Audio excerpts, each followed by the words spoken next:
ओम नमः शिवाय गुरवे सच्चिदानन्दमूर्तये निष्प्रपञ्चाय शान्ताय निरालम्बाय तेजसे विश्वं दर्पणदृश्यमाननगरी तुल्यं निजान्तर्गतं पश्यन्नात्मनि मायया बहिर्भूतं यथा निद्रया यत्साक्षात् कुरुते प्रबोधसमये स्वात्मानमेवाद्वयं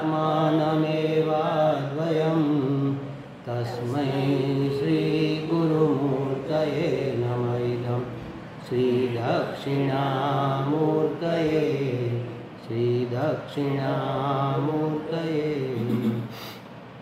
जन्माद्यस्य यतोऽन्वयादितरतश्चार्थे स्वभिघ्नस्वराट्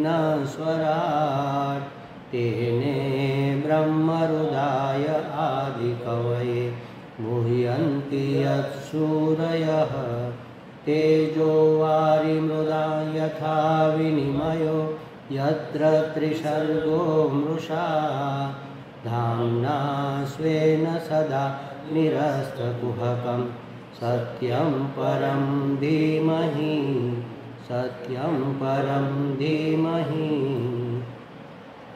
श्रीकृष्णाय वासुदेवाय हरये परमात्मने प्रणतक्लेशनाशाय गोविन्दाय नमो नमः गोविन्दाय नमो नमः। ॐ सहनाववतु सहनौ भुनक्तु सह वीर्यं करवावहै तेजस्विनावधीतमस्तु मा विद्विषावहै। ॐ शान्ति शान्तिः। ॐ भद्रन्नो अपि वातय मनः। ॐ शान्ति शान्ति शान्तिः। हरिः ॐ श्री गुरुभ्यो नमः। हरिः ॐ।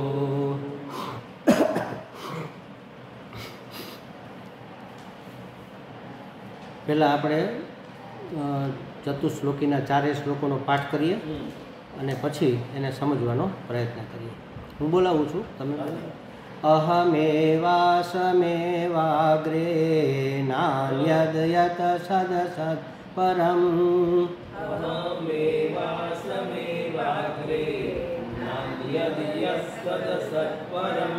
पश्चादहं यदेतच्च यो वशिष्येत सौम्यहम्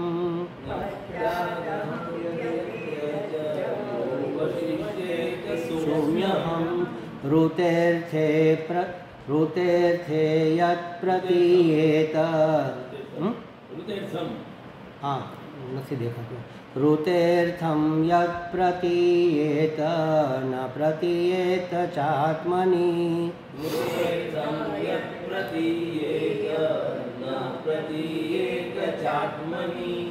तद्विद्यादात्मनो मायां यथा भासो यथा तमः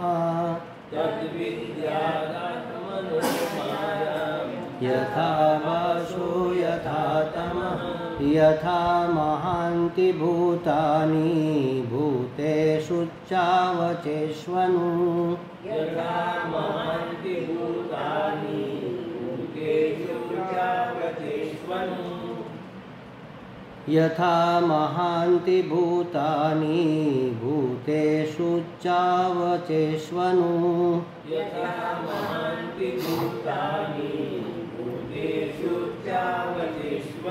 प्रविष्टान्यप्रविष्टानि तथा तेषु न तेष्वहम्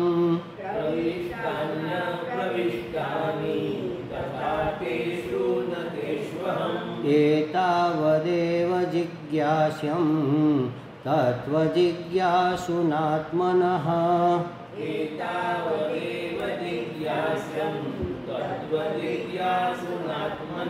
अन्वयव्यतिरेकाभ्यां यत् स्यात् सर्वत्र सर्वदा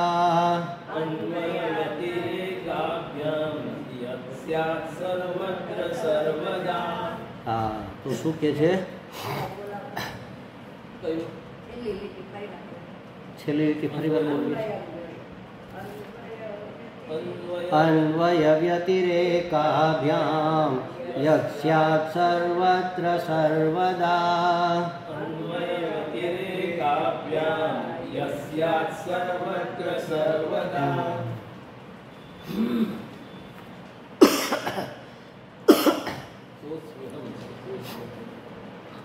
તો બ્રહ્માજીની જે સમસ્યાઓ છે એ ભગવાન પાસે રજૂ કરે છે. ભગવાન એનું સમાધાન આપે છે કે આવી રીતે તમે સૃષ્ટિનું સર્જન કરશો તો કાંઈ તકલીફ નહીં થાય, તમને કર્તૃત્વાભિમાન નહીં આવે.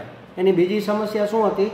બીજી સમસ્યા હતી કે મને મારી વિશેષતાઓનું અભિમાન આવી જશે તો નાનું એવું કામ કરીએ ને તો આપણે જોયું મેં કર્યું, બીજા કોઈનું કામ છે ભલામણ. આપણે ઘણી વખત ઘરની અંદર કહેતા હોય, પરિવારમાં જ્યારે હોય ને ત્યારે હું તો કહેતો જ, કારણ કે એટલું બધું અંદર અહંકાર હોય ને, જે બુદ્ધિશાળી માણસ હોય ને એને વધારે પડતું પેલું હોય.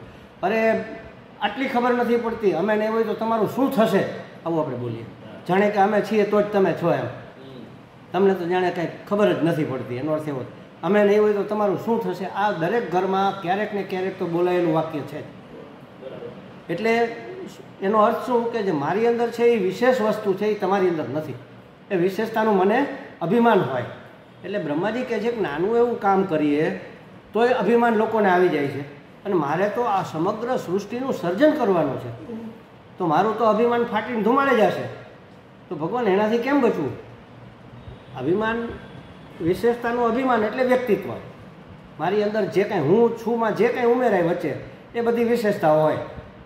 હું વિદ્વાન છું ને, હું સુંદર છું ને, હું સાધક છું કે સંન્યાસી છું, જે કાંઈ હું છું ની વચ્ચે જે આપણે ખાલી જગ્યામાં મૂકીએ એ બધી જ વિશેષતા. ઊંચો છું, નીચો છું, રૂપાળો છું, ડાયો છું, રેગ્યુલર છું, નિયમિત છું, અગ્રજ છું, એ જે કાંઈ આપણે એની અંદર મૂકી શકીએ બધી વિશે એનું થોડુંક ને થોડુંક તો અભિમાન ક્યાંક ને ક્યાંક હોય જ છે. શું કામ હોય? કારણ કે એની પાછળનો કોઈ આપણો હેતુ હોય. એ અભિમાન ધારણ કરવા પાછળનો કંઈક હેતુ હોય, કંઈક એનું પ્રયોજન હોય. પ્રયોજન વગર તો કાંઈ થાય નહીં કોઈ અભિમાન. એટલે હું વિદ્વાન છું એનો અર્થ એવો કે હું બધી જ વસ્તુ સમજી શકું છું, તમે નથી સમજી શકતા. મારી વિદ્વતાનું પ્રયોજન છે સમજણ. એટલે અહીંયા બ્રહ્માજી કહે છે કે મને આ બધું અભિમાન આવી જશે મારી વિશેષતાઓનું, એટલે કે વ્યક્તિત્વનું. તો હવે એનું શું કરવાનું?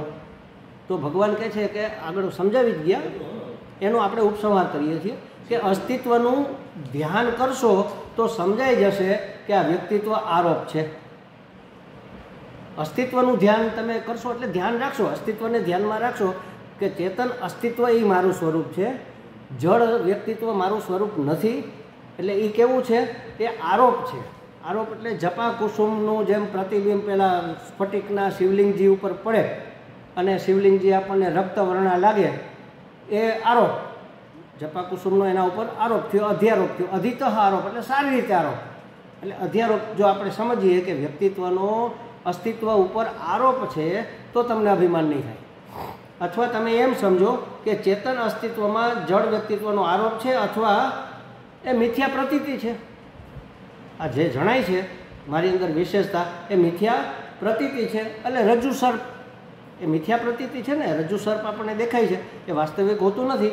અથવા મૃગજળની જેમ આભાસ માત્ર છે. મૃગજળ દેખાય, આપણે જઈને જોઈ આવીએ કે અહીંયા જળ નથી, તળાવ પાણીનું ભરેલું નથી, તોય દેખાશે તો ખરું, ભલે દેખાય પણ આપણે સમજણમાં અંદર હોય કે ત્યાં પાણી નથી તો દેખાય છે, ખાલી મૃગજળ છે. તો આ 3 ઉદાહરણ દ્વારા તમે તમારા વ્યક્તિત્વને નિગ્લેક્ટ કરી શકો, નકારી શકો અને અસ્તિત્વમાં સ્થિર થઈ શકો. તો પછી ક્યાં? પછી ભલે ને રહ્યું મૃગજળ, ખબર પડી ગઈ કે આ મૃગજળ છે, પછી રહે તોય શું તકલીફ છે? પછી મૃગજળ દેખાય તો કાંઈ હું દોડીને ત્યાં જવાનો નથી, તરસ લાગી હોય કે પાણી ભરવા માટે કે કાંઈ પણ. ભલે દેખાય પણ હું જાણી જાઉં કે આ મૃગજળ છે, મિથ્યા છે, ખાલી આભાસ છે. અથવા હું જાણી જાઉં કે આ આરોપ છે, રક્તવર્ણનો આરોપ છે શિવલિંગજી ઉપર, અથવા હું જાણી જાઉં કે આ મિથ્યા પ્રતીતિ છે. આપણે રજ્જુમાં તો આપણને ખબર છે કે રજ્જુ છે એ અધિક હા, સૂર્યકિરણ. હા, કિરણ તો છે જ, કિરણ ન હોય તો ન દેખાય.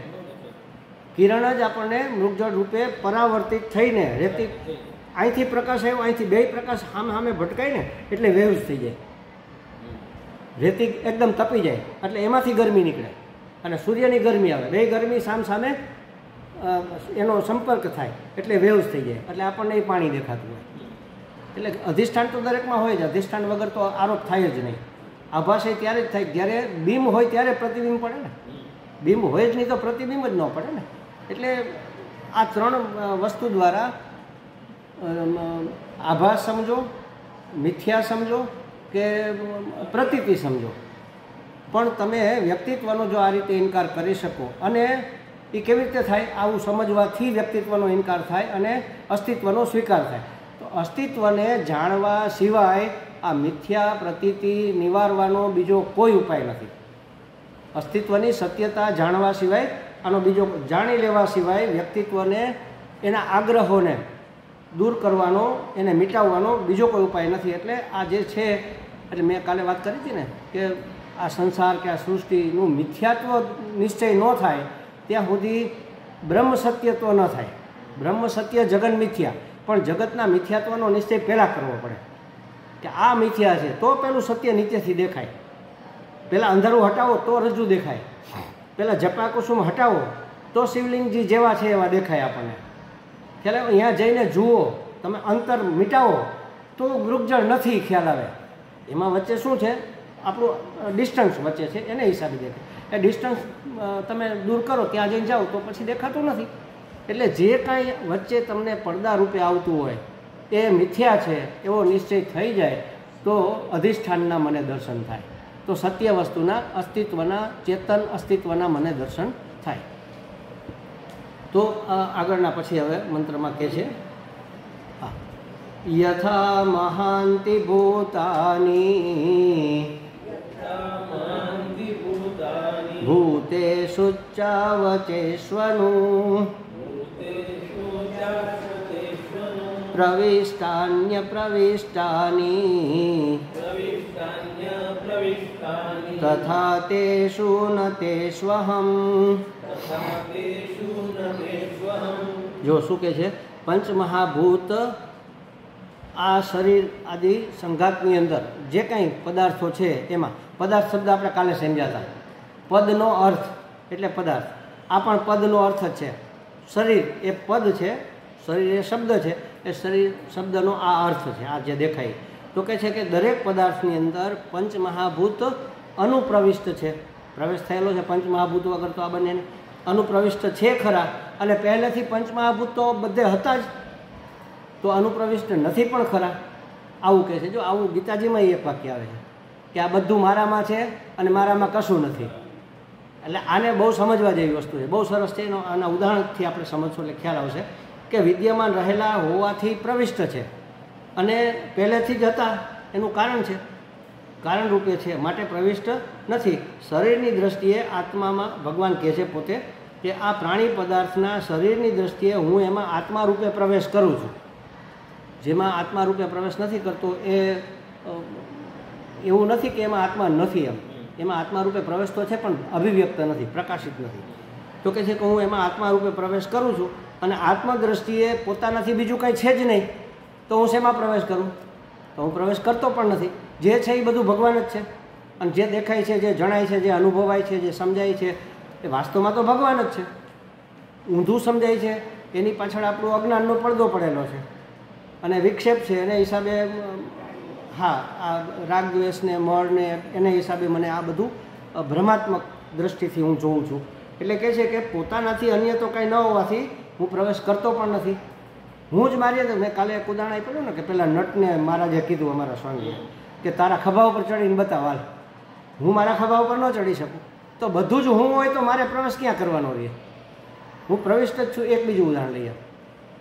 હું આમે કહું છું ઘણી વાર, આ ઘડો છે, આ ઘડાની અંદર ખાલી જગ્યા છે, એમાં મેં આ પેન મૂકી, અહીંયા છે ઘડો, આ ઉપાડીને હું અહીંયા મૂકું તો પેન અહીંથી અહીંયા ગઈ, હવે પેન કાઢી લીધી, હવે ઘડો ઉપાડીને પાછો મેં અહીંયા મૂક્યો, તો આની અંદરનું આકાશ હતું એ અહીંથી અહીંયા આવ્યું ખરું કે નહીં? આપણને લાગે કે આવ્યું. અહીંયા ન હોય તો આવે ને. ઠસાઠસ ભરેલું છે આકાશ, જાય કેવી રીતે? અહીંયા ખાલી જગ્યા હોય આકાશને જવા માટેની, જોકે અવકાશ એટલે જ ખાલી જગ્યા, પણ એના માટેનો સ્કોપ હોય, શક્યતાઓ હોય તો આકાશ અહીંથી અહીંયા જાય ને. નહીં તો જાય કેવી રીતે? ઘડો આવે, કારણ કે ઘડો અહીંયા નથી, અહીંયા છે ને અહીંયા નથી, તો અહીંથી આપણે અહીંયા લઈ આવ્યા. પણ આકાશ તો હતું ત્યાંનું ત્યાં જ છે. ખ્યાલ આવ્યો? એટલે આકાશ ગતિ કરતું નથી, કારણ કે ત્યાં છે જ ઓલરેડી. અને ચૈતન્ય તો ઠસાઠસ ભરેલું છે, એવું આપણે અખંડાનંદજી મહારાજ કહે ये चेतन तत्व संसार में ठसाठस भरा हुआ है. એટલે ઠાંસી ઠાંસીને ભર્યું હોય. સોયની અણી બરાબર પણ ખાલી જગ્યા નથી. ચૈતન્ય વગર કાંઈ ખાલી જગ્યા ન હોય તો ક્યાં પ્રવેશ કરે? પ્રવિષ્ટ જ છે અને પ્રવિષ્ટ નથી પણ ખરા. શરીર તરીકે તમે એને જુઓ તો એમ થાય કે આની અંદર પ્રવેશ કર્યો, ખરેખર પ્રવેશ છે જ નહીં, કારણ કે બીજું જ નથી. એટલે એ સમજાવે છે કે ઘડો, આપણે એક ઉદાહરણ બીજું લઈએ. ઘડો બન્યા પછી માટી એમાં પ્રવેશિક પહેલેથી હતી. ઘડો ફૂટી જશે તો માટી વહી જશે કે રહેશે? તો ઘડો બને કે ઘડો ફૂટે, માટી તો જેમની તેમ જ છે. ખ્યાલ આવ્યો? એવી રીતે આ સંસાર સૃષ્ટિનું સર્જન થાય કે ન થાય, પરમાત્મા તો છે જ છે. ઘડો બને તો પણ માટી છે, ઘડો ફૂટી જાય તો પણ માટી છે. તો કહે છે કે ઘડો બન્યા પછી તેમાં માટી ઘૂસે છે કે ના? એ તો પહેલેથી જ એમાં હતી, હોય જ છે. અને ઘડો ફૂટી જાય ત્યારે એમાંથી નીકળી જતી નથી, ત્યારે માટી તો એમાં છે, જેમની તેમ રહે છે. આ જ રીતે આ જગત પરમાત્મામાં છે અને પરમાત્મામાં સંપૂર્ણ જગત વ્યાપ્ત છે. બે વસ્તુ, પરમાત્માની અંદર જગત છે અને વ્યાપ્ત છે. એટલે શું કે ન તો પરમાત્મા જગતમાં છે, કારણ કે જગત જેવી વસ્તુ જ નથી. આ તો મિથ્યા ભ્રમ છે. જગત જેવી વસ્તુ નક્કર હોય તો એમાં પરમાત્માને પ્રવેશ કરવાનો આવે. પરમાત્મા જગતમાં છે એને નકાર કર્યો કે નથી, હોઈ ન શકે, કારણ કે જગત સાચું નથી ને. ત્યાં પાણીમાં આપણે એમ જોઈએ, પેલું તળાવ દેખાતું હોય આપણને, પેલું મૃગજળનું, અને એમાં કોઈ બકરી કે કઈ આમ જતી હોય તો એનું મોઢું આપણને દેખાય. એમ થાય કે બકરી ડૂબી જશે એમાં પાણીમાં. પણ પાણી હોય તો ડૂબે ને, પાણી હોય જ નહીં તો ડૂબે કેવી રીતે? પાણી છે જ નહીં, મિથ્યા પ્રતીતિ છે.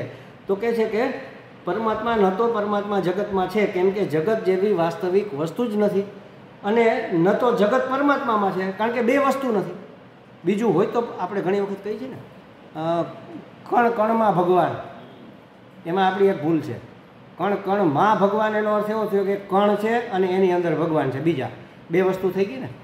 કણ કણમાં ભગવાન નથી, કણે કણ ભગવાન, કણે કણ ભગવાન જ છે. આ લેવલે પહોંચીએ ને ત્યારે અનાત્મા જેવું કંઈ રહેતું જ નથી. જે છે એ આત્મા જ આત્મા છે. અનાત્મા રૂપે દેખાય એ પણ આત્મા જ છે, એ જણાય છે માત્ર અનાત્મા રૂપે. એમાં અનાત્મત્વ હટાવી દો, એટલે કે પ્રતીતિ દૂર કરો, નામ રૂપનો બાદ કરો, તો આત્મા જ પ્રકાશે છે, સચ્ચિદાનંદ જ પ્રકાશે છે, અસ્થિભાતિ પ્રિય જ પ્રકાશે છે. ખ્યાલ આવ્યો? એટલે બીજું જ નથી. બીજું હોય તો કણ કણમાં પરમાત્મા થાય, અને ભગવાન આમાં પ્રવેશે કેવી રીતે? કારણ કે જગત સાચું નથી. સાચું હોય તો પ્રવેશવું કે ન પ્રવેશવાની વાત આવે. અમે એક પરપ્રજ્ઞાનંદાજી અહીંયા આવે છે ને, પહેલાં શરૂઆતમાં એક બે વખત આવેલા અહીંયા રામદાસમાં, અમારે ત્યાં આશ્રમમાં માતાજી છે. હા, પરપ્રજ્ઞા માતાજી. હા, ના ના, અમદાવાદ જ રહે છે. આપણા સ્વામીજીના શિષ્ય છે ને, આશ્રમમાં જ રહે છે. હા, એનો કેમ્પ ત્યાં આશ્રમમાં પહેલાં કરતા. હું પૂર્વાશ્રમમાં જતો ને આખા કેમ્પનું હું સંચાલન હું કરતો. પછી સાંજે થોડી આમ ગેમ ને એવું થોડું રાખીએ એટલે મનોરંજન થાય. એટલે અમે શું પેલું એક એવી ગેમ આવે છે કે 4 વ્યક્તિ હોય ને એને આંખે પાટા બાંધી દેવાના, પહેલાં બતાવવાનું.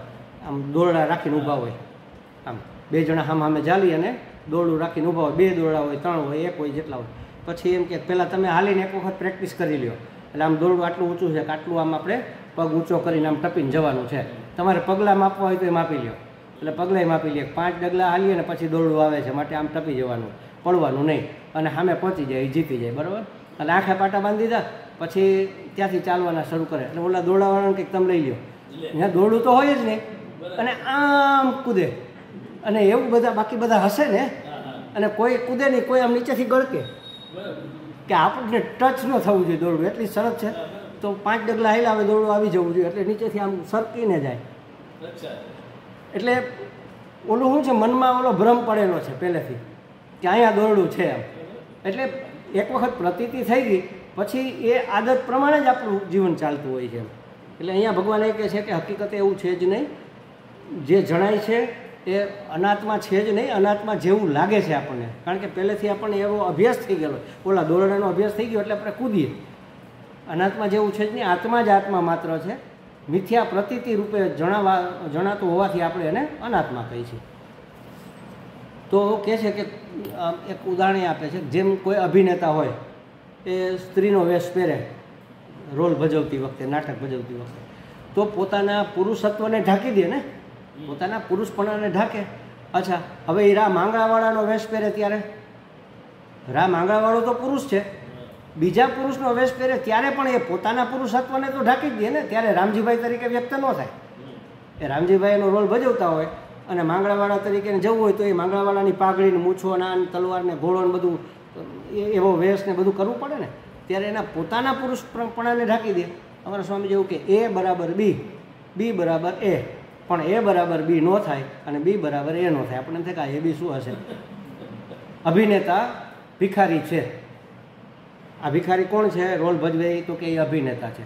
અભિનેતા ભિખારી છે, તો આ ભિખારી અભિનેતા છે? ભિખારી અભિનેતા નથી. અચ્છા, અભિનેતા ભિખારી છે? એ તો કરોડપતિ છે. એકય વાક્ય સાચું ગમે એ રીતે તમે પકડો ન પડે. અભિનેતા ભિખારી છે દેખાય છે બરાબર, પણ અભિનેતા ભિખારી છે ખરો? ના, અભિનેતા તો કરોડપતિ છે. અચ્છા, આ ભિખારી કોણ છે? તો કે અભિનેતા છે. તો કે ભિખારી અભિનેતા છે? ના, ભિખારી અભિનેતા નથી, અભિનેતા પોતે જ અભિનેતા છે. ખ્યાલ આવી ગૂંચ છે મૂળ. આપણે અરીસામાં જોઈએ ને એક બીજું ઉદાહરણ, અરીસામાં જોઈએ ને આપણે, તો અરીસામાં કોણ છે? હું છું. તો હું અરીસામાં છું, હું તો અહીંયાની સામે છું. તો અંદર કોણ છે? અંદર એ હું જ છું. એટલે બિંબ પ્રતિબિંબ અથવા વેશ અને વેશ વગરનો અભિનેતા આ રીતે આત્મા જગતની અંદર પ્રવેશ કરે છે. અને જાણે કે પ્રવેશ કરેલો હોય એવું લાગે છે. એ કશું જ નથી, આ બધા ખેલ છે. અભિનેતા ભિખારી છે ને ભિખારી અભિનેતા છે, આવું છે બધું. એટલે બુદ્ધિથી આ બધી વસ્તુને સમજી લેવી પડે. એટલે ભગવાન ગીતાજીમાં જ્યારે કહે છે ને કે હું જ બધે છું ને બધું મારામાં છે, પછી કહે હું ક્યાંય નથી ને કશું મારામાં નથી, એ આ રીતે આપણને એમ થાય કે આ ભગવાન હું ઘડીએ ઘડી આ પાગલ માણસ જેવો પ્રલાપ કરે છે, ઘડીક ક્યાંક આવું છું ઘડીક ક્યાંક નથી આવતો. અને પણ આપણે સમજતા નથી, આપણી બુદ્ધિ શુદ્ધ નથી ને, એટલે આ વસ્તુ સમજાતી પકડાતી નથી. તો આપણને એવો અભ્યાસ થઈ ગયો છે ને, એટલે આ જે છે એવું બધું આપણને વાસ્તવિક લાગે છે. વાસ્તવમાં એક બીજું ઉદાહરણ, આ સંસારમાં આપણું શરીર પણ પંચમહાભૂતમાંથી બનેલું છે એવું આપણે કહીએ, પણ વાસ્તવમાં પંચમહાભૂતમાંથી બનેલું પણ નથી. પંચમહાભૂત આપણા શરીર તરીકે બનીને અભિવ્યક્ત થયા એવું નથી. એક પથ્થર, એક પેલા શિલ્પકારને એક પથ્થર જોયો, આપણે અહીંયા પડ્યો હતો આગળ, આપણે તો દરરોજ એના ઉપર આ ગારાવાળા ભીના પગ લૂછીને જતા હતા. આટલો મોટો પથ્થર હતો, આપણને તેમાં કાંઈ ખાસિયત દેખાતી નહોતી. પણ કોઈ શિલ્પકાર નીકળો, મૂર્તિકાર, એને જો આ પથ્થર તો બહુ સરસ છે, આમાં ક્યાંય હાંધો કે તળ કે તીનું કે એવું નથી, અને એક રસ છે પથ્થર, આમાંથી તો સરસ મૂર્તિ બને. અને એણે જોયું તો એને એમાં ભગવાન દેખાણા, કૃષ્ણ ભગવાનની મૂર્તિ સરસ બને, એ લઈ ગયો. અને શું કર્યું એણે? એમાંથી કૃષ્ણ ભગવાનની મૂર્તિ બનાવી. એટલે કૃષ્ણ ભગવાન બનાવ્યા. કૃષ્ણ ભગવાન સિવાયનું જે હતું એ દૂર કર્યું. કૃષ્ણ ભગવાન સિવાય જે કાંઈ વધારાનો માલ હતો મલિદા, એ બધો છીણીથી કાપી કાપીને દૂર કર્યો, અને પાછળ જે વધ્યું એ કૃષ્ણ ભગવાન તરીકે દેખાણું. તો એ પથ્થરમાંથી મૂર્તિ બની કે મૂર્તિ છે એ પથ્થર જ છે?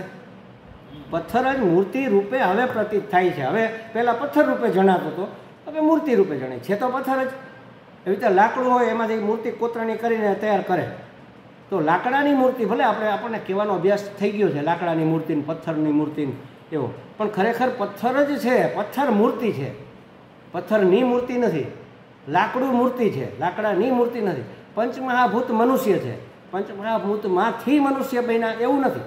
એ પંચમહાભૂતનો એક આકાર, એને આપણે મનુષ્ય કીધું. માટીનો એક આકાર, એને ઘડો કીધું. છે તો માટી જ, આમાં ઘડો ક્યાં? ઘડા નામની વસ્તુ જ નથી. એક વ્યવહાર માટે વાચારંભણમ વિકારો નામ ધેય મૃતિકા ઇતિ એવ સત્યમ, આવું શાસ્ત્રમાં કહે. આ ખાલી કેવા પૂરતો ઘડો છે, વાચારંભણ છે, કેવા પૂરતો છે. વાસ્તવમાં માટી એક જ છે અને માટી જ સત્ય છે. તો એવી રીતે પંચમહાભૂત છે. પેલા સૃષ્ટિ શરૂ થઈને ત્યારથી વિકાર થતાં થતાં છેલ્લો કાર્યકારણ વિકાર થતાં થતાં પંચમહાભૂત બન્યા. પંચમહાભૂતમાં પછી વિકાર નથી થયો, મિક્સ થયેલા પંચમહાભૂત. પંચીકૃત પંચમહાભૂત. પછી એમાંથી વિકાર નથી થયો. એ પંચમહાભૂત જ આ રૂપે દેખાય છે. પંચમહાભૂતમાંથી કાંઈ નથી બની ગયું. પંચમહાભૂત વિકાર થઈને પંચીકૃત થયા, બસ ત્યાં સુધી છેલ્લો વિકાર. સૃષ્ટિના સર્જનનો એ છેલ્લો વિકાર. એને પછી બીજો કોઈ વિકાર એમાં, એટલે સૌથી પહેલાં પ્રકૃતિ, પછી એમાં વિકાર થયો એટલે પ્રકૃતિ વિકૃતિ. પ્રકૃતિ તો રહી, થોડીક વિકૃતિ આવી.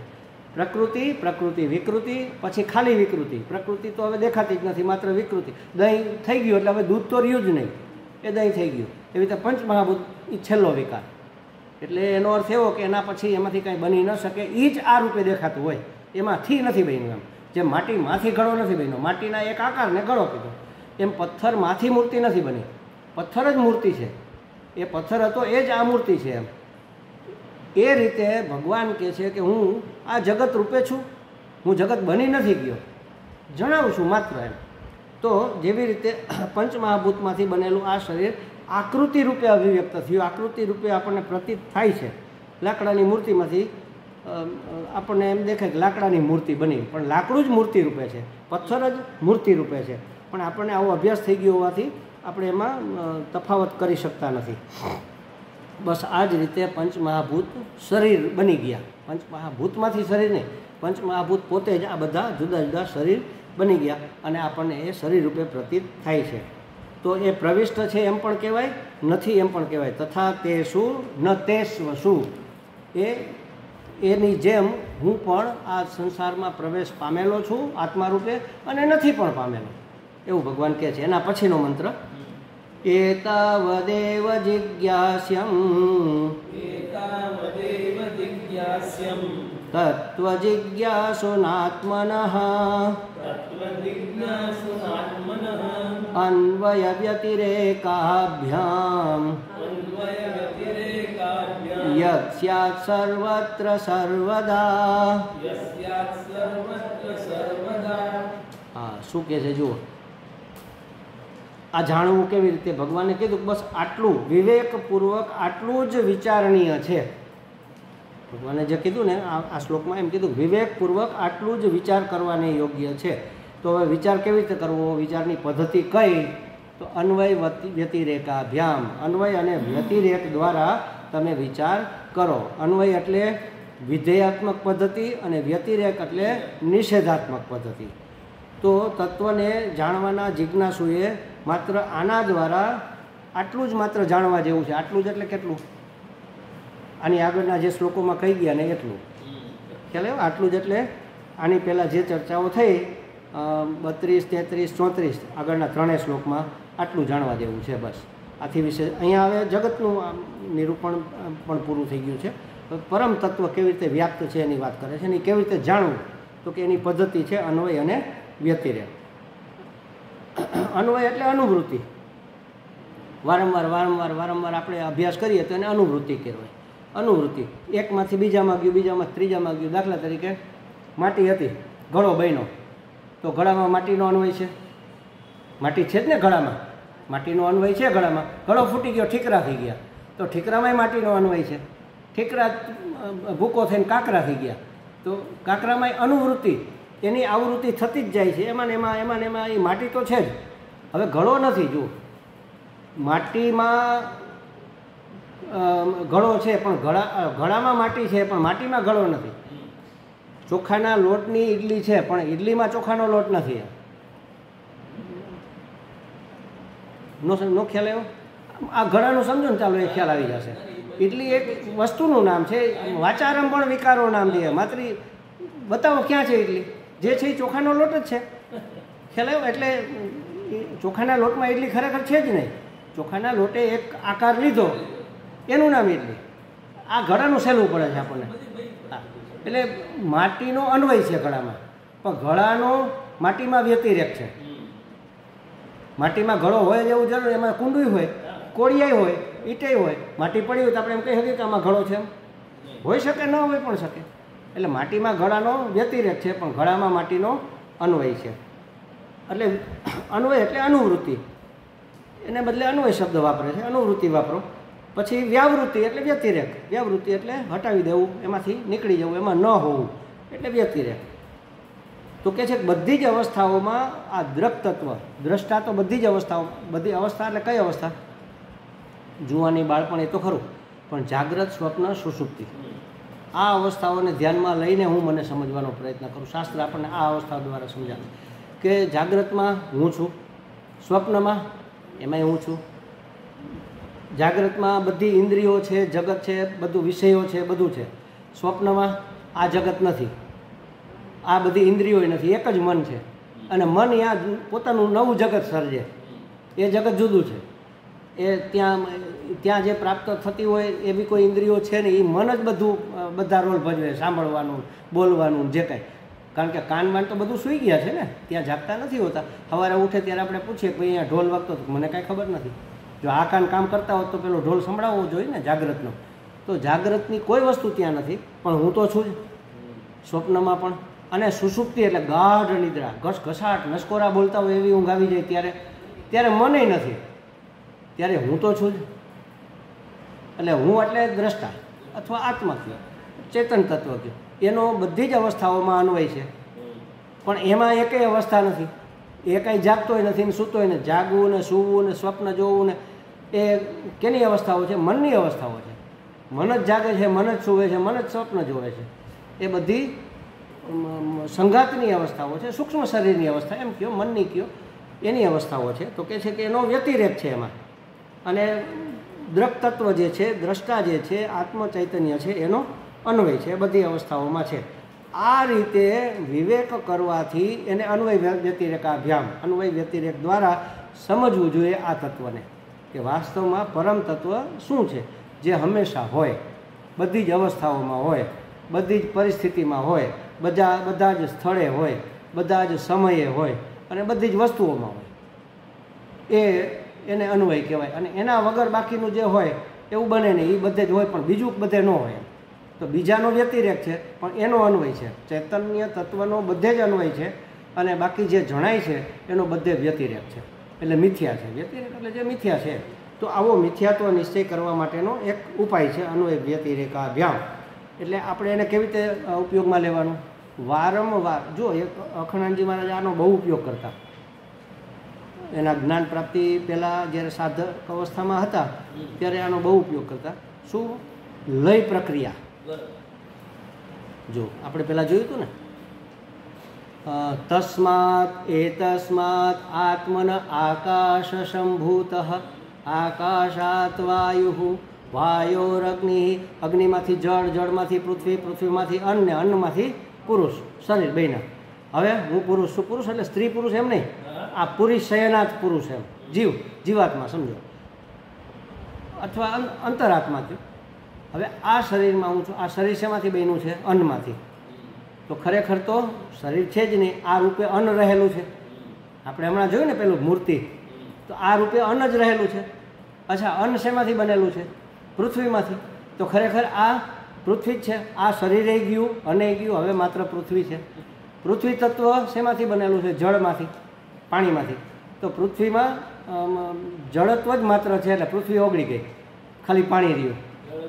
અપાઘાત આવું કે અમારે એક સનંદજી, જળ છે એ અપાઘાત એ ગયું, અપાઘાત એટલે ગયું. જળ છે એ અગ્નિમાંથી આવેલું છે, એટલે અગ્નિ તત્વ છે વાસ્તવમાં, તો જળ નથી. તો જળ ગયું, અગ્નિ છે. અગ્નિ શેમાંથી બન્યો? વાયુમાંથી. તો વાયુ છે, અગ્નિ જેવું છે જ નહીં. વાયુ શેમાંથી બન્યો છે? આકાશમાંથી. આકાશ છે, વાયુ પણ નથી. આકાશ શેમાંથી બનેલ છે? આત્મામાંથી. તો હું તો આત્મા છું. એટલે વિસર્જન કર્યું આપણે, લય કર્યું, પાછું સર્જન કરો. આત્માન આકાશ સંભૂત. આ અનુભવવાનું છે પાછું એમ. જો એક મહાત્માએ બહુ સરસ ઉદાહરણ આપ્યું. આપણી અંદર 5 મહાભૂત છે. આપણે શાંતિથી સૂતા છીએ સમજી લો, એટલે આકાશ કશું જ નથી કરતા, ખાલી.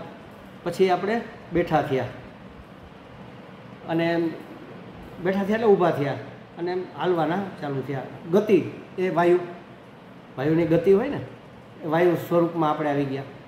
પછી થોડા ઝડપથી ચાલ્યા એટલે શું થાય?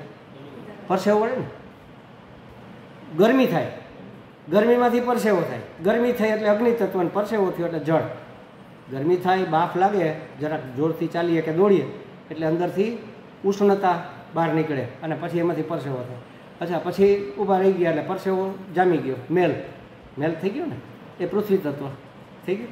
પછી એમ નામ જો સ્નાન ન કરવામાં આવે તો ટોલા પડી જાય, લીખું પડી જાય, થઈ ગયું ને, એમાંથી જીવનો સર્જન થઈ જાય ને. જે વરાળમાંથી કે પરસેવામાંથી લીખ ને ટોલાને જે બધું થાય છે એ પ્રકારના 4 પ્રકારના જે જીવો છે ને એમાં એ વરાળથી થતા જીવો છે. એટલે આ રીતે આપણા શરીરમાં પણ પંચમહાભૂતો કામ કરે છે, એ આપણને સમજવા માટે ખાલી બતાવે છે.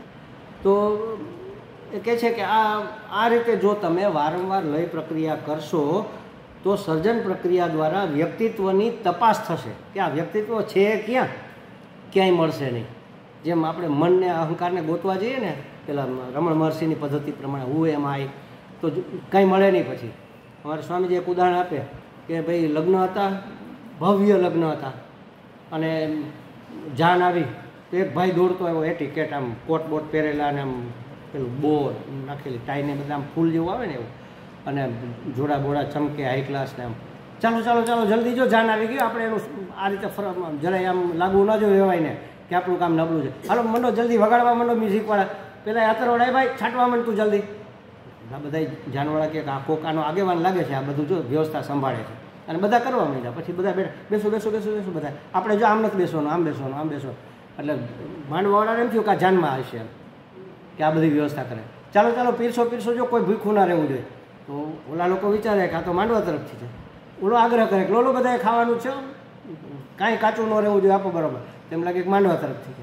બે વેવાય ભેગા થયા કે આ ભાઈ તો બહુ સરસ ધ્યાન રાખે, વ્યવસ્થા સારી કરે છે, આ કોણ છે તમારા?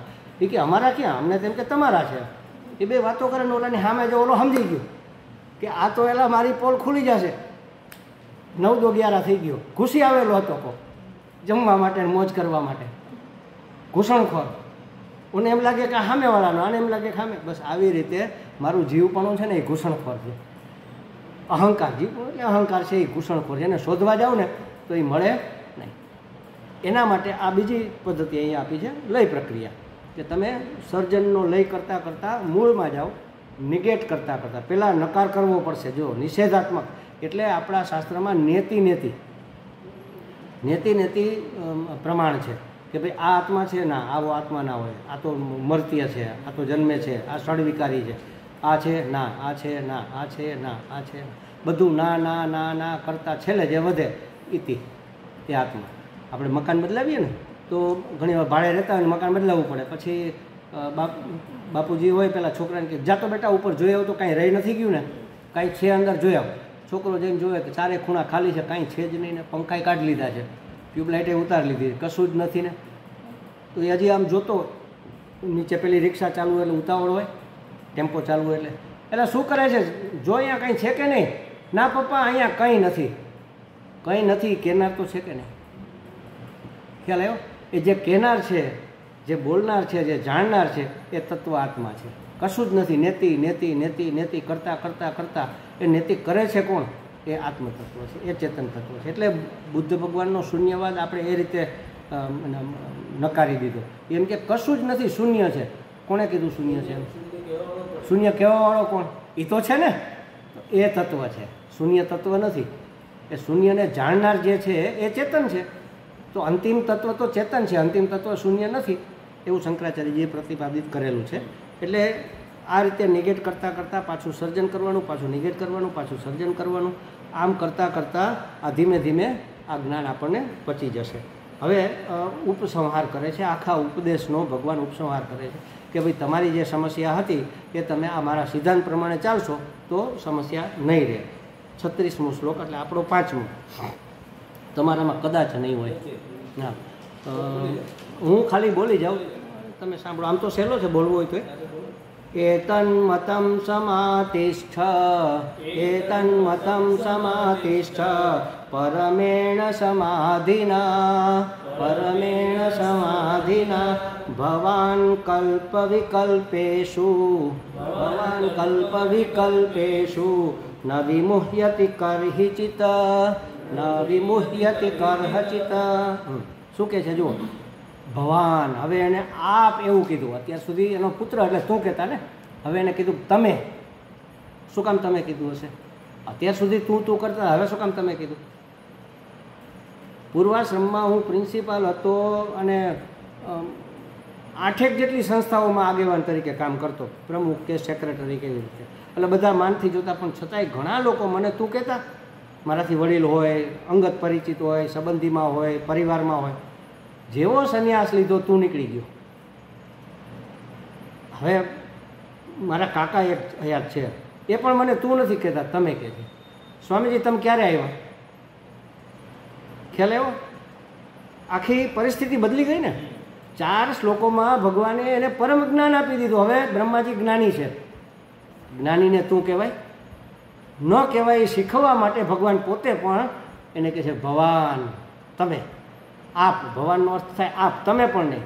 મોટા મહાત્માઓ કે મોટા માણસ હોય ને એને આપણે ગુરુજીને તમે કહીએ બરાબર, પણ તમે પણ ન કહેવાય. તમે ખાલી ઉંમરથી મોટા હોય ને આપ કહેવું જોઈએ. એટલે અમુક વસ્તુ આ વિવેક છે, આપણે શીખવો જોઈએ. એનાથી આપણો ભાવ દ્રઢ થાય. સામેવાળા એની નોંધ લે કે ન લે એ મહત્ત્વનું નથી, પણ અહીંયા આપણને ફાયદો થાય એટલે આપ કહેવું જોઈએ. અહીંયા કહે છે કે આપ પરમેણ સમાધિના અવિચળ એકાગ્રતા દ્વારા, સમાધિ એટલે એકાગ્રતા, પણ એવી એકાગ્રતા જે વિચલિત ન થાય એને સમાધિ કહેવાય. અવિચળ એકાગ્રતા દ્વારા મારા આ સિદ્ધાંતોમાં મમ મતમ, મત એટલે મારો મત, મારો સિદ્ધાંત, મારો નિયમ જે મેં તમને કીધો અત્યાર સુધી, મારા આ સિદ્ધાંતમાં પૂર્ણ નિષ્ઠા રાખો. એકાગ્રતા, પૂરી એકાગ્રતા દ્વારા તમે મારા આ મતમાં પૂર્ણ નિષ્ઠા રાખો. મારે એટલે શું થશે તો કે એથી આપણે કલ્પમાં વિવિધ સૃષ્ટિ સર્જનરૂપ કર્મ કરવા છતાં કરહિચિત ક્યારેય પણ ન વિમુહ્યતી, વિમોહ નહીં થાય. મોહ કરતાંય વિમોહ. મોહ એટલે મૂઢતા, વિમોહ એટલે મહામૂઢતા. અને મૂઢતાનો અર્થ થાય અવિવેક, મહામૂઢનો અર્થ થાય અત્યંત અવિવેક. તમને કોઈ જાતનો અવિવેક નહીં થાય. એટલે તમે જાણી શકશો કે આ બધું, ટૂંકમાં તમને અહંકાર નહીં થાય, તમારી વિશેષતાઓનું અભિમાન નહીં. તમારા જે પ્રશ્નો હતા ને એ બધા પ્રશ્નોનું સોલ્યુશન, તમને બંધન નહીં થાય. ગમે એ કરશો તમને બંધન નહીં થાય, વિમોહ નહીં થાય, કર્તૃત્વાભિમાન નહીં થાય. આનો ઉપાય આ ઉપસંહારમાં કહી દીધું. જો આ સિદ્ધાંત પ્રમાણે તમે સૃષ્ટિનું સર્જન કરશો તો હવે તમને મોહ નહીં થાય. આ મત પચાવવાનું કોઈ સૂત્ર તો હોવું જોઈએ ને. તમે કહો કે આ મારો મત અનુસરો તો એને કેવી રીતે પચાવવું, તો સૂત્ર તો જોઈએ ને. તો કહે છે પરમેણ સમાધિના, આમાં જ એક શબ્દ આપ્યો ને, પરમ સમાધિ દ્વારા, એટલે અવિચળ, જે ચલિત ન થાય એવી એકાગ્રતા દ્વારા. સમાધિનો અર્થ શું થાય? અંતઃકરણની એક એવી વિશિષ્ટ અવિચળ સ્થિતિ, એનું નામ સમાધિ.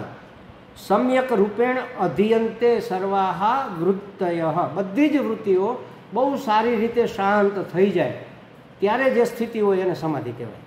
બધી જ વૃત્તિઓ અંદર એક પણ તરંગ ઉઠે જ નહીં, બસ માત્ર હું, અહમ, અહમ, અહમ, અહમનું સ્ફુરણ રહે. એ અહમ એટલે આત્મા, પાછો અહંકાર નહીં.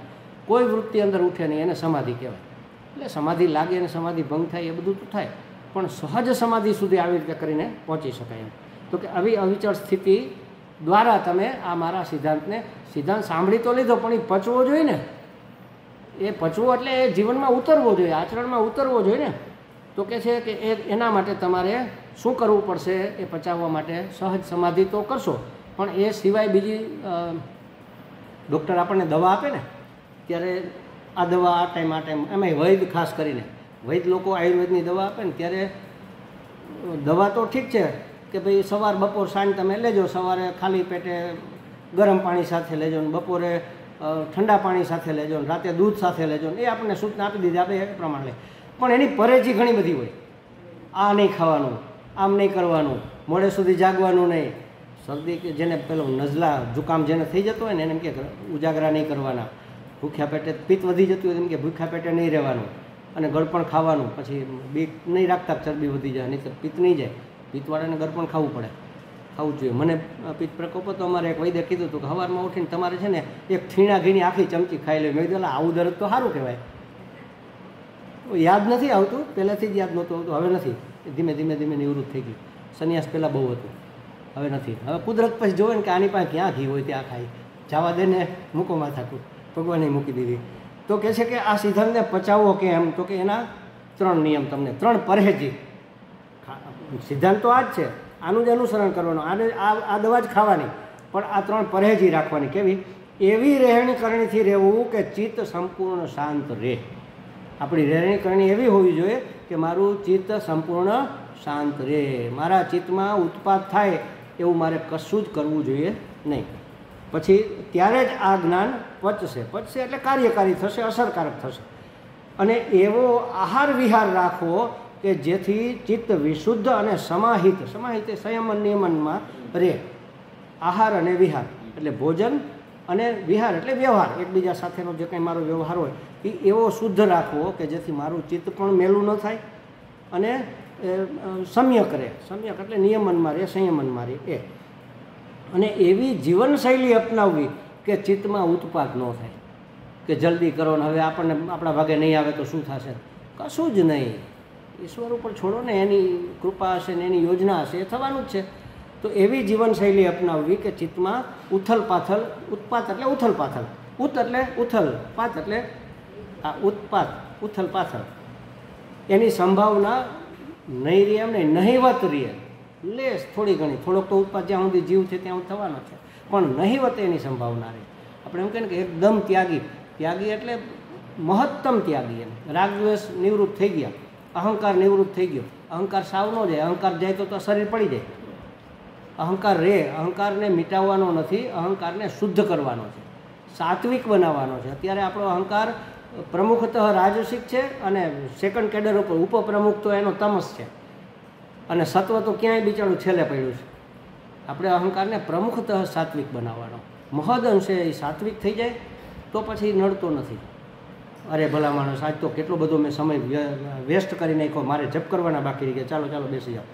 આ અહંકાર જ છે પણ સાત્વિક અહંકાર છે. ના ના, જપ તો કરવા જ જોઈએ ને, એ અહંકાર જ છે પણ સાત્વિક છે. પછી જ્યારે જ્ઞાન થઈ જાય ત્યારે કશું જ કરવાનું ન કરવાનું એવું નથી રહે, નહીં કરવું એવું નહીં, કરીશ એવું નહીં. એમ એટલે એનાથી એનું જ્ઞાનીપણું કાંઈ નિશ્ચિત નથી થતું કે આમ કરે તો જ જ્ઞાની હોય ને આમ કરે તો જ ન જ્ઞાની હોય, કાંઈ નિશ્ચિત નથી. અમે માંડવી, અહીંયા સુરત પાસે માંડવી, ત્યાં યોગેશ્વર દેવ કરીને મહાત્મા હતા, અત્યારે નથી, અત્યારે તો બીજા એમના શિષ્ય છે. એ પૂર્વાશ્રમમાં ઠાકરસિંહભાઈ તરીકે ઓળખાતા, હવે કંઈક એમનું નામ હું ભૂલી ગયો. મહાત્મા છે, સંન્યાસી છે, સાધના સદનના શિષ્ય છે અને એ આશ્રમ સંભાળે. અમારો કેમ્પ હતો, મારો સાધન પંચક વિષય હતો. લગભગ 300-350 સાધકો, મોટું સમિયાણો કર્યો હતો. સમય આજુબાજુમાં 2-3 એપાર્ટમેન્ટ ભાડે રાખ્યા હતા ઉતારા માટે, એટલો મોટો હતો એમ. અને પછી બધા જમવા બેસે, એમાં જે વ્યવસ્થાપકો અને મેઇન હોય એ અમારી સાથે જમવા બેસે ને ટેબલ ખુરશી ઉપર, જે નીચેના બેસી રહેતા હોય. એટલે જનરલી આપણા મહાત્માઓ કોઈ લસણ ડુંગળી ખાતા નથી હોતા, એટલે ત્યાં તો બધા જ હોય. એટલે મારે કીધું કે વાંધો નહીં, તમે લસણ ડુંગળી જુદા આમ આપો, જેને લસણની ચટણી આપો, ડુંગળી આપો, જેને ખાવી હોય.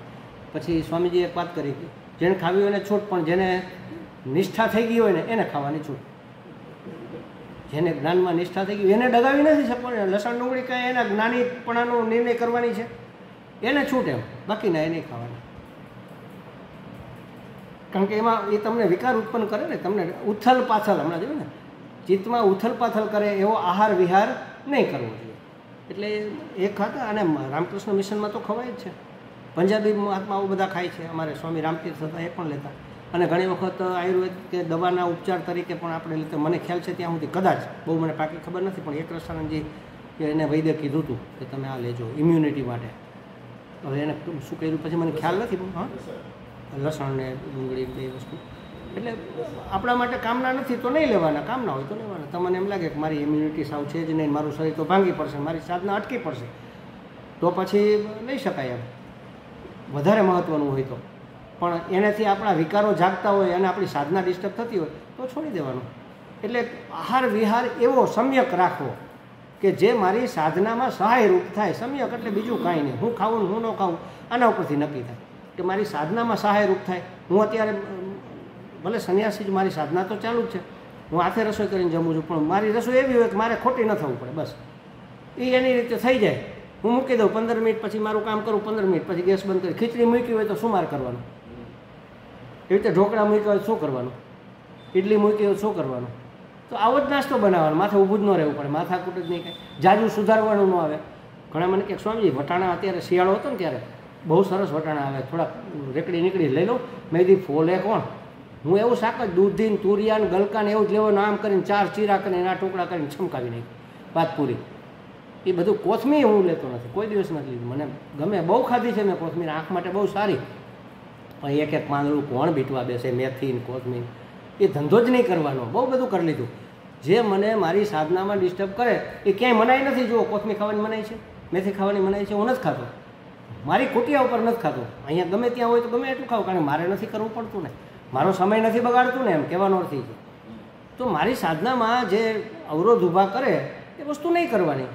આપણી જીવનશૈલી આવી રાખજો. આ મારો મત પચાવી લેશો, આ બોધને દ્રઢ કરી લેશો, અને જો નિર્વિકાર ચેતન અસ્તિત્વ જ અહમ છે આ સમજણ થઈ ગઈ તો પછી બ્રહ્માંડ ફાટી પડે ને તમને કાંઈ નહીં થાય.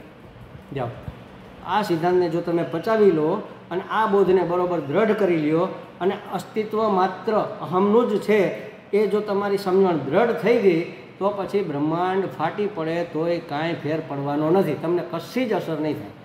તમને લાગશે કે આ તો બધું મિથ્યા છે, દેખાય છે, પ્રતીતિ માત્ર છે થોડુંક. જેમ મૃગજળ દેખાતું હોય તો છે થોડું કાંઈ એમ. અરે આ તો પ્રલય થઈ ગયો, પ્રલય દેખાય છે, કશું જ થતું નથી, બનતું કે બગડતું કંઈ છે જ નહીં. આ તો માયાના ખેલ છે માત્ર. ભગવાનના મનોરંજન માટે માયા જુદા જુદા નાચે છે. ભાગવતકાર, એક ભાગવતકાર છે ને અમારે શ્યામ સુંદર પારાસર, એવું કહેતા કે ભગવાન ભક્તને પ્રસન્ન થાય ને ત્યારે પૂછે, બોલ તારે શું જોઈએ છે? તો ભગવાન તમે શું આપો કયો, તારે જે જોઈએ. ના ના, બે વસ્તુ કહો ને મને મહત્વની. તો કે તારે નાચવું છે તો માયા લઈ જા, અને તારે મને નચાવવું હોય તો ભક્તિ લઈ જા. ભક્તની આગળ ભગવાન નાચે પણ માયા ભક્તને નચાવે. તો કે ના ના, મારે નથી નાચવું, મને ભક્તિ આપો. ખ્યાલ આવ્યો? એટલે માયાના ખેલ છે, માયા નચાવે છે આપણને બધાને ભગવાનનું મનોરંજન કરવા માટે. ભગવાનની નર્તકી છે, એ નાચે છે. બસ આ જ્ઞાની પુરુષ સમજે. પછી બ્રહ્માંડ ફાટી પડે તો એને કાંઈ ફેર નથી પડતો. ક્યારે? જ્યારે આ જ્ઞાન પચાવી લીધું હોય, આ બોધ દ્રઢ થયો હોય અને જાણી ગયા હોય કે આ બધો જ આભાસ માત્ર છે, એકમાત્ર ચેતન અસ્તિત્વ જ મહત્ત્વનું છે. બાકી બધું જ એના આધારે જણાતું વિવર્ત કયો, આભાસ કયો, ભ્રમ કયો, માત્ર દ્રશ્ય કયો, એ છે. આટલું જો સમજાઈ જાય તો આ સિદ્ધાંત તમને ઉપયોગમાં આવશે. અને આપણા ચિદાનંદજી મહારાજ આજ 30 તારીખનું વાક્ય વાંચજો, બહુ સરસ. હું લઈ આવ્યો છું લખીને, આને લાગુ પડે એવું. એ આપણને સરસ ઉપદેશ આપે છે. આપણે એનાથી પૂર્ણાહુતિ કરીએ. અબ જાગ જાઈએ, હવે તો જાગો એમ. અબ જાગ જાઈએ, જૂઠે વ્યક્તિત્વ કે ઇસ સ્વપ્ન કો તોડીએ. વ્યક્તિત્વ છોડો અને અસ્તિત્વનો સ્વીકાર કરો. આપણે આજ વાત કરી ને અત્યાર સુધી. अपने वास्तविक स्वरूप को जानिए तथा अभी और यहीं दिव्य आनंद, दिव्य शांति और दिव्य ज्ञान का अनुभव कीजिए. અહીંયા અત્યારે આપણે કંઈક આ સાંભળી લીધું ને પછી નિરાતે કરશું, પછી કંઈ નહીં થાય. અત્યારે જ શરૂ કરી દો આ બધું સમજવાનું, સમજેલું અમલમાં મૂકવાનું, તો થશે, બાકી નહીં થાય. આટલું કહી અને ભગવાન કે બરોબર છે હવે. એટલે બ્રહ્માજીએ હાથ જોડ્યા, કૃતાંજલિ, આમ કૃતાંજલિપૂર્વક નમસ્કાર કર્યા અને ભગવાન અંતર્ધાન થઈ ગયા. અંતર્ધ્યાન એટલે શું?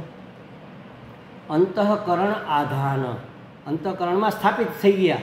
એના અંતઃકરણમાં આપણા બધાના અંતઃકરણમાં રહેલા જ છે ને અંતર્યામી રૂપે. એ બહાર મને દેખાતા હતા, સમજણ સ્વરૂપે આવ્યા હતા, કદાચ સાક્ષાતે આવ્યા હોય માની લો. પછી અંતર્ધાન થઈ ગયા. એટલે ક્યાં જતા રહ્યા? અંતરમાં સ્થાપિત થઈ ગયા, વૈકુંઠમાં જતા રહ્યા. આ વૈકુંઠ છે, અહીંયા જ છે વૈકુંઠ. આપણું હૃદય એ જ વૈકુંઠ છે. શુદ્ધ થઈ જાય અંતઃકરણ એટલે એ વૈકુંઠ છે. તો આ રીતે આપણે અહીંયા આ કોર્સ પૂરો કરીએ છીએ.